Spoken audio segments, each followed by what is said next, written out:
تو اس کی بینات کو بدل دینا. اب دیکھیں ہمارے لیے بینات کیا ہے, پیچھے رمضان کا ذکر ہوا, قبلے کا ذکر ہوا, تو پچھلی قوموں کا ہم نے پڑھا, ان کے لیے جو معجزے تھے, بینات تھی. اور قرآن ہمارے لیے سب سے بڑی نشانی تو بینات تو قرآن ہے. اور قرآن خود یہ کہتا ہے کہ میں پہاڑ پہ اترتا, اللہ تعالیٰ کہتا ہے تو پھر پہاڑ پھٹ جاتا. اب اگر ہم یعنی اللہ تعالیٰ کوشچن تو ہم سب سے کر رہا ہے نا, اور اگر ہم ان ساری بینات کے باوجود اس بات کو نہیں سمجھتے اور دل نرم نہیں ہوتا, تو کیا ہوتا ہے, اس کا نقصان کیا ہوتا ہے کہ بحثیت امت ہمارا جو فوکس ہے نا وہ صرف لک پہ اور ظاہری تبدیلی پہ زیادہ ہو جاتا ہے.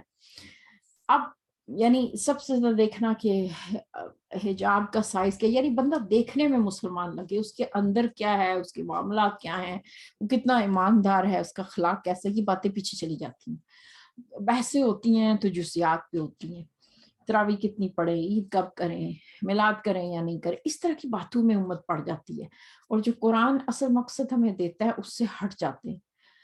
تو یہ قرآن ہی وہ کتاب ہے جو ہمیں واپس اکٹھا کر سکتا ہے, ایک ہی جگہ اکٹھا کر سکتا ہے. پھر ساتھ ہی کہا جا رہا ہے بنی اسرائیل کا ذکر آیا, لیکن اس کے ساتھ ہی ہم آگے جا کے بات کریں گے.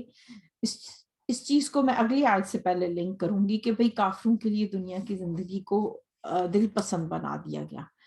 اب دیکھیں کہ پیچھے ابھی ہم بات کر رہے تھے ربنا آتنا فی الدنیا کی, اور اس میں ہم نے یہ بیلنس سیکھا کہ اللہ چاہتا ہے کہ ہم اس کی دنیا بھی مانگیں اور آخرت بھی مانگیں. تو یہاں پہ ایک دم سے بات آ گئی کہ کافروں کے لیے دنیا دل پسند بنا دی گئی. تو کوسچن اٹھتا ہے کہ کیا ہمیں بھی تو اچھی لگتی ہے, ہمارا بھی دل کرتا ہے ہمارا گھر صاف ستھرا ہو, ہمیں بھی تتلیوں کے رنگ اور پھلوں کے رنگ اور سفید اڑتے ہوئے بادل اور سمندر کا پانی, یہ تو ہمیں بھی یعنی خوبصورت لگتا ہے. تو یہ کیسے ہے کہ کافروں کے لیے مزین کر دیا گیا؟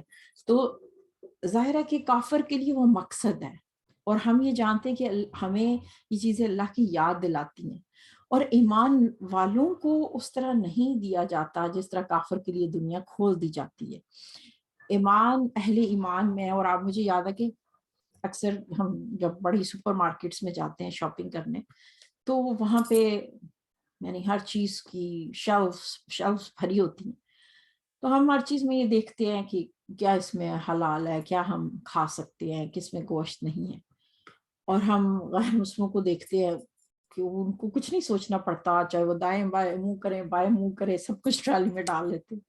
ہم کبھی انگریڈینٹس پاڑے ہوتے, کبھی دیکھ رہے ہوتے.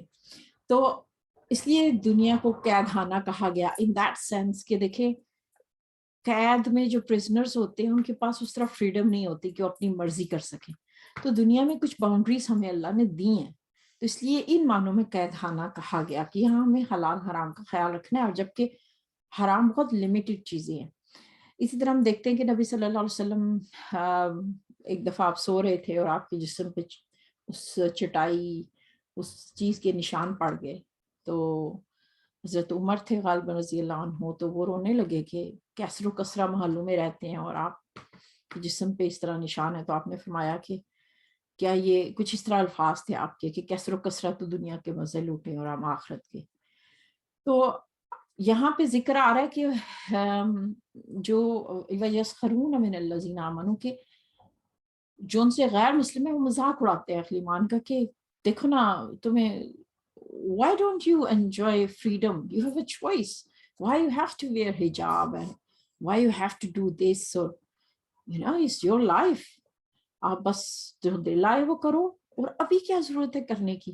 دیکھیں کتنا پریشر ہے اس وقت کی دنیا کا. تو ایسا کہا گیا کہ یہ لوگ مذاق بھی اڑاتے تھے, ان پہ باتیں بناتے تھے. اور پھر والذین اتقوا فوقہم یوم القیامہ کہ جو لوگ تقوی والے تھے وہ قیامت والے دن ان کو اوپر ہوں گے. اب یہاں پہ ایک تھوڑا سا چینج آپ نوٹ کریں کہ آیت ایک ہی آیت کے اندر پہلے بات کافروں کی ہوئی, ساتھ اہل ایمان کی ہوئی, لیکن جب قیامت کی بات ہوئی تو وہاں پہ ایمان لفظ نہیں آیا, اتقوا کا آیا, یعنی تقوی والے, صرف ایمان والے نہیں کہا. اس کا مطلب کہ ہو سکتا ہے کوئی اہل ایمان ہو مگر اس میں تقوی کا وہ مقدار نہ ہو. یعنی ایمان کا لازمی نتیجہ تقوی نہیں ہے جب تک کہ آپ پیدا نہ کریں. ماننے کو تو ایک زبان کی حد تک بہت سارے لوگ مان سکتے ہیں. تو اب کچھ لوگ ہو سکتا ہے ایمان لے آئیں لیکن اپنی زندگی کو تقویٰ سے خالی رکھے اور اس طرح نہ بدلنا چاہیں. جیسے ہم جملے سنتے ہیں نا کہ جنت میں بھی ہم گفتگو کریں گے اور ایک شخص کہے گا کہ میں فلانا نہیں مجھے نظر آ رہا, آج باقی سب تو دکھائی دے رہے ہیں کہ یہ جو میرے ساتھ کالج کی تھیں, اچھا آپ کو یاد ہے آپ میری میتھس کی ٹیچر ہوا کرتی تھیں, اور ہم سب سے ملیں گے. اور پھر ایک دم سے خیال آئے گا کہ ایک وہ بھی تھی میرے نیبر میں رہتی تھی, اچھا وہ والی لڑکی کہاں ہے. تو ظاہر ہے کہ اس میں آپ کی خواہش پوری ہو سکے گی. تو سکتا ہے وہ خاتون دوزخ میں ہو, اور وہ تھی کہ پھر آپ دیکھ سکیں گے اور گفتگو کریں گے, اور آپ پھر کہیں گے کہ اچھا آپ ہی تھی نا وہ جو کہتی تھی کہ ابھی کیا ضرورت ہے اللہ کی ماننے کی, زندگی ہے بس مزے کرو مرضی کرو, یہ کوئی عمر ہے پردہ کرنے کی طرف, بس تم یعنی شک میں پڑے رہنا, ڈیلے کرنا, ابھی کیا ضرورت ہے, ابھی بس تھوڑی دیر حرام کما لیں, پھر اس کی یہ تھوڑا سا ہم حرام آ جائے تو پھر اس کے بعد ہم حلال کمانا شروع کی, اس کے بعد نیک بن جائیں گے. یعنی ابھی کیا, یعنی لاجکس دیکھیں نا کہ ایک ہی بیٹا ہے, ہم کوئی غریب ہیں جو اکلوتے بیٹے کی شادی بھی جو ہے وہ اس میں بھی ہم اسراف نہ کریں, شو آف نہ کریں. ہم کوئی فقیر ہیں, ہمارے گھر پہلی خوشی ہے اور ہم جو ہے وہ ہم کیوں اللہ کی سنیں. یعنی ہمیں کچھ تو چوائس ہونی چاہیے نا کہ ہم اللہ تعالیٰ کو تھوڑی دیر کے لیے سائڈ پہ کر دیں, اپنی مرضی کر لیں. تو یہ سوچے, یہ لاجکس سے دیکھے ہم اپنے آپ کو تو دھوکہ دے سکتے ہیں. طرف بس کہ تم نے خود کو دھوکے میں ڈال دیا, تم نے خود کو خود ہی ٹرک کر لیا. تو اس لیے یہاں پہ اللہ تعالیٰ کوسچن کر رہا ہے نا کہ پھر کس چیز کا انتظار ہے, کہ اللہ تعالیٰ بادل پہ بیٹھ کے آ کے تمہیں سمجھائے کہ یہ نہیں کرنا اور وہ کرنا, تو اچھا ابھی بھی سرنڈر کر لو. اور پھر جہاں پہ آیت آ رہی ہے کہ بھئی بغیر حساب کے اللہ دیتا ہے, بغیر حساب کے, یرزق من یشاء بغیر حساب, یہ آیت آپ نے کئی بار سنی ہوگی. اس سے کئی مراد مطلب ہو سکتے ہیں. ایک مطلب تو یہ ہو سکتا ہے کہ اللہ تعالیٰ کہہ رہا ہے کہ دیکھو تم مجھ سے سوال نہیں کر سکتے کہ میں چاہوں تو فرعون کو محال دے دوں, نمرود کو اتنا سارا دے دوں, کافروں کو بہت سارا دے دوں. اہل ایمان کو بھی ملتا ہے لیکن کافروں کے لیے دنیا کو زیادہ کھول دیا جاتا ہے. تو اللہ تعالیٰ کہہ رہا ہے کہ جیسے دیکھیں ہم اپنے بچوں کو لا کے ایک کو ایک سیب دے دوسرے کو 2 دے, لڑائی ہو سکتی ہے. تو اللہ تعالیٰ کہہ رہا ہے کہ یہ میں کس کو کتنا دوں گا اس پہ تم مجھ سے سوال نہیں کر سکتے. پھر حساب حسبان سے بھی نکلا ہے نا کہ حساب لگانا, گمان, اندازے, امیجینیشن, کہ بھئی اللہ چاہے تو ایسا بھی دے سکتا ہے کہ آپ پھر امیجن نہیں کر سکتے, یعنی امیجینیشن سے زیادہ, بہت زیادہ بھی دے سکتا ہے. اور ایسی امیجن کرنا, یعنی ہمیں تو دکھ رہا ہوتا ہے نا صرف یہاں سے آئے گا, یہ جاب ہوگی تو آئے گا یہاں سے. اللہ کہہ رہا ہے میں کہیں سے بھی دے سکتی ہوں, میں کوئی لمیٹڈ نہیں ہوں کہ جس کے پاس ڈگری ہو بس اسی کو رزق ملے گا, جو ان پڑھ ہے اسے رزق نہیں ملے گا. ایسی لمٹس اللہ کے لیے نہیں ہے. یا پھر جو پاکستان کے فلانے گاؤں میں رہتا ہے تو اللہ تعالیٰ فرشتوں کو پہلے کہتا ہے کہ اس کا ایڈریس دیکھ لینا, اگر یورپ میں رہتا ہوا تو زیادہ رزق دینا, پاکستان میں رہتا ہوا تو اس کو زیادہ رزق مت دینا, اس کا میاں کام کرتا ہوا تو دینا, اس کے پاس ڈگری ہوئی تو اسے دینا, سنگل مدر ہوئی تو اسے نہ دینا. یہ فکریں تو ہم نے خود پالی ہوئی ہیں, قرآن تو نہیں ہمیں دے رہا. اللہ تو کہہ رہا ہے کہ میں جہاں سے چاہوں میں بغیر حساب کے دیتا ہوں. پھر بغیر حساب کے دینے سے مراد ایک اور بھی ہو سکتی ہے کہ جیسے ہم یہاں پہ رواج ہے کہ اتنے گھنٹے آپ جاب کریں گے تو آپ کی اتنی تنخواہ ہوگی, اتنے گھنٹے کریں گے تو اتنی ہوگی, پارٹ ٹائم کریں گے تو یہ ہوگی, یعنی حساب رکھا جاتا ہے گھنٹوں کا. تو اس حساب سے بھی دیکھا جائے تو ہم یہ کہیں کہ چونکہ اگر میں اتنی نمازی پڑھوں گی تو اللہ تعالیٰ اتنی دے گا, میں اتنی اچھی بنوں گی تو اتنے دے گا. تو پھر اللہ تعالیٰ ہمارا روز کا ایک گناہ بھی لکھے تو بات کہاں تک پہنچ جائے گی. تو یہ بھی ہو سکتا ہے کہ اللہ تعالیٰ کہہ رہا ہے کہ بھائی میں تمہیں یہ دیکھ کے نہیں دیتا کہ تم کیا کر رہے ہو, کتنا کر رہے ہو, اس حساب سے نہیں. پھر تو کوئی ہم کیسے کہہ سکتے کہ ہم حقدار ہیں. تو اللہ تو ہمیں ہمارے اپنے فضل سے دیتا ہے. میری آنکھ کا جھپکنا بھی رزق ہے, وہ مجھے دے رہا ہے. میری بینائی, میرا سننا, میرا دیکھنا, میرا چلنا, یہ سب اس کا رزق ہے. تو اس لیے اللہ تعالیٰ کہہ رہا ہے کہ اللہ کی نعمتوں کو تم گننا چاہو تو تم گن نہیں سکتے. اور یہ یاد رکھیں کہ اللہ نے شکر گزاری کو نعمتوں کے بڑھانے سے جوڑا ہے.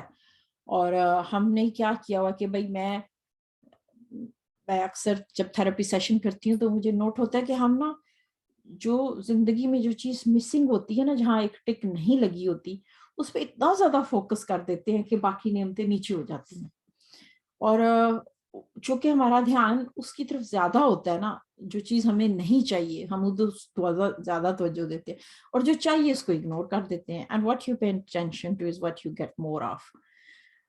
تو اگر ہو سکے سونے سے پہلے 10 نعمتیں لکھنے کی عادت ڈالیں. آپ خود حیران ہوں گے کہ جب آپ نعمتوں کو زیادہ گننا شروع کرتے ہیں، کانشیس ہو جاتے، تو اللہ تعالیٰ کا وعدہ ہے وہ زیادہ دیتا ہے. ناشکرا پن جو ہے نا وہ آپ کو ڈپریشن کی طرف لے جاتا ہے. ناشکرے بندے کی تعریف یہ ہے کہ اس کی زبان پہ ہمیشہ گلے شکوے ہوتے ہیں، کسی حال میں خوش نہیں ہوتا. اور ناشکرا پن پھر مایوسی پیدا کر دیتا ہے.